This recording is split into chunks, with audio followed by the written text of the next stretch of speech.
Hey guys, welcome to another video. Today we will see Linux file system hierarchy. Linux is all about files and directories. So let's have a look at this picture. This picture will give you a proper idea what are the directories that are present in Linux. If you notice over here, slash is the directory. It is also called as the father of all directories. Under slash, all these directories are present and all the subdirectories are present under these directories. So slash bin is the directory that contains binaries, that is some of the applications and programs you can run. Slash bin is a standard subdirectory of the root directory in Linux operating system. So what does this slash bin contains? It contains the executable. Executable is nothing but ready to run programs that must be available in order to attain minimum functionality for the purpose of booting. Booting is starting and repairing a system. The root directory, which is designated by a forward slash, is a top level directory in the hierarchy of directories. It is also referred to as the directory tree. That is, it is the directory that contains all other directories and their subdirectories as well as all files on the system.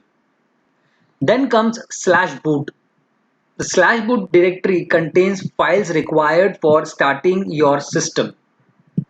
So all bootable files are present in this directory. If you mess up one of these files, you may not be able to run your Linux and it could be a little difficult to repair. Then comes slash dev. Slash dev stands for device files and it contains device files. Many of these are generated at boot time or even on the fly. For example, if you plug in a new webcam or a USB pen drive into your machine, a new device entry will automatically generate. Coming again to this picture, if you see slash bin is used for essential user command binaries. So all user binaries are stored in slash bin. Slash boot stores all bootloader files. Slash dev stores all device files. Slash etc. This is the directory that stores each and every configuration files in it. Slash home.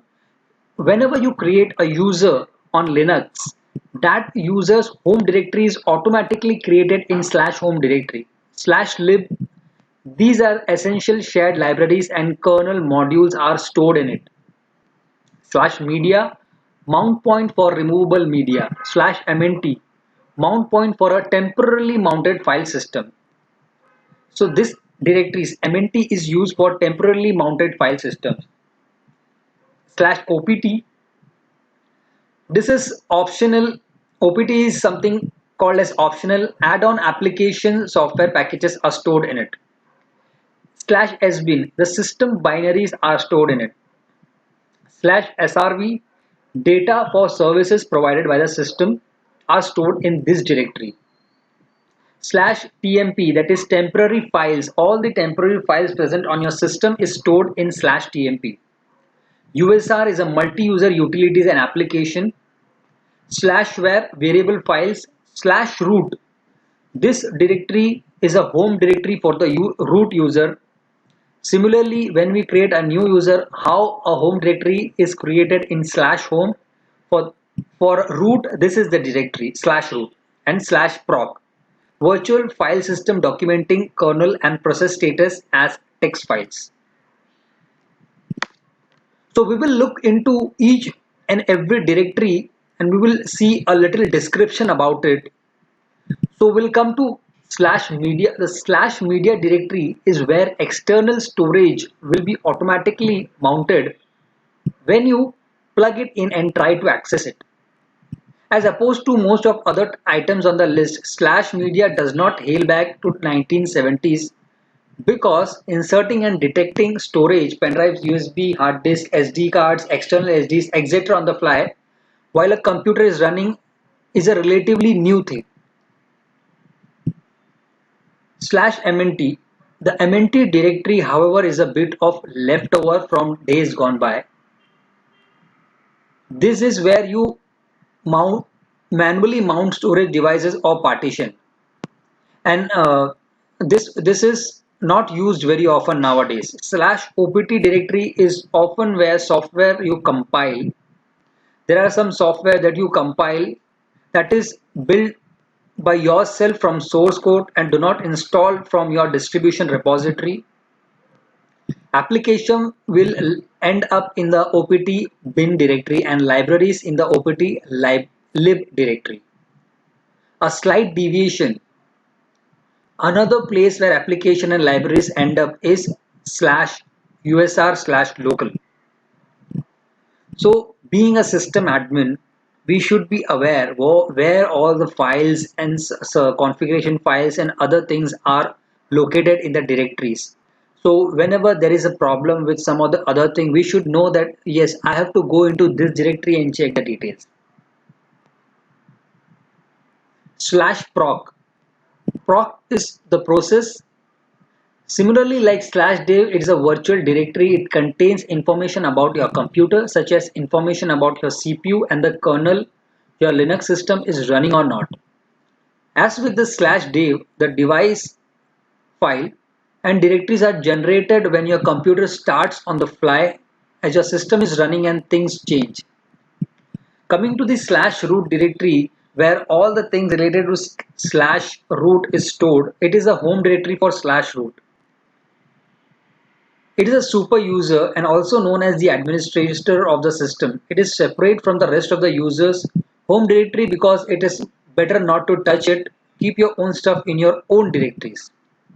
That is, if you create a user, automatically the home directory is created in slash home. So better keep there and not to touch this directory because this is a critical directory and all root related things are stored in it. Slash run is another new directory. System processes use it to store temporary data for their own nefarious reason. This is another one. Do not touch the folders. Slash sbin is a similar to bin, but it contains application that only the super user, hence the initials, will need. You can use this application with the sudo command that temporarily concedes with super user powers on many distributions. Slash sbin typically contains tools that can install stuff, delete stuff, and format stuff. So as you can imagine, some of these instructions are lethal if you use them improperly, so handle with care. Coming to the slash usr directory, the slash usr directory was where users' home directory were originally kept back in the early days of Unix or Linux systems.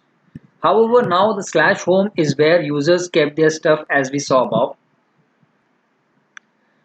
These days, slash user USR contains a mishmash of directories which in turn contains application, libraries, documentation, wallpapers, icons, and a long list of other stuff that need to be shared by applications and services. So these are the things that are stored nowadays in USR.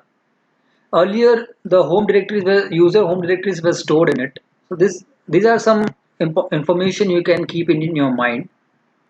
You will also find bin, sbin, and lib directories in slash usr. What is the difference with their root hanging cousins? Not much. Originally, the slash bin directory hanging off a root would contain very basic commands like ls, mv, and rm. ls is for listing, mv is for moving, and rm is to delete something. The kind of command that would come pre-installed in all Unix Linux installation, the bare minimum to run and maintain a system. USR bin, on the other hand, would contain stuff the user would install and run to use the system as a workstation. Things like word processor, web browser, and other apps. But many modern Linux distributions just put everything into USR bin and have bin point to USR bin just in case erasing it completely would break something. So while Debian, Ubuntu keep slash bin and USR bin separate, others like Arch and its directory derivatives just have one real directory for binaries, that is slash usr bin, and the rest bins are fake directories that point to slash usr bin. Slash srv. The srv directory contains data for servers. If you are running a web server from your Linux box, your HTML files for your sites would go into srv. If you were running an FTP server, your files would go into srv FTP. Slash sys. Sys is another virtual directory like proc and dev and also contains information from device connected to your computer. Modern Linux distributions include a slash sys directory as a virtual file system which stores and allows modification of the devices connected to the system. Slash tmp system temporary directory accessible by users stores temporary files for users and system till next boot. TMP also contain temporary files usually placed there by application that you are running. So files and directories often not always contain data that an application doesn't need right now but may need later on. You can also use slash tmp to store your own temporary files. Slash tmp is one of the few directories hanging off that you can actually interact with without becoming a super user. Then comes slash var. Was originally given its name because its content was deemed variable in that it changed frequently. Today, it is a bit of an inaccurate term because there are many other directories that also contain data that changes frequently, especially the virtual directories. Be that is many, slash var is a things like logs in the slash var log subdirectories. The most important directory in Linux file system because when something goes wrong with your system, the first thing that a system admin does is check the logs, and all the logs are present in this directory with different names, that is slash var cron if it is related to cron, if it is related to authentication then slash var slash log slash auth.log or secure. So this is a very important directory in Linux file system hierarchy because anything goes wrong, we just have to jump into this directory and look for the logs. So all the logs are stored here. Be that it's may where slash var contain things like log in the var log subdirectories. Logs are files that register event that happen on the system. If something fails in the kernel, it will be logged in the file slash var slash log. If someone tries to break into your system from outside, your firewall will also log the attempt here. It also contains pools for tasks. These tasks can be the jobs you send to a shared printer when you have to wait because another user is printing a long document, or mail that is waiting to be delivered to user on the system. Your system may have some more directories we haven't mentioned above. In the screenshot, for example, there is a slash snap directory. That's because a shot was captured on our Ubuntu system. Ubuntu has recently incorporated Snap packages as a distributing software. So these are some of the directories that are used very frequently in Linux file system. And being a system administrator, we should be aware about these directory and the workings and the files that are stored in these directories and subdirectories. So that brings us to the end of this video. Thanks for watching, and if you liked this video, click the thumbs up button, subscribe to the channel and hit the bell icon so that you don't miss any new updates. Okay, see you in the next video. Till then, take care. Bye bye.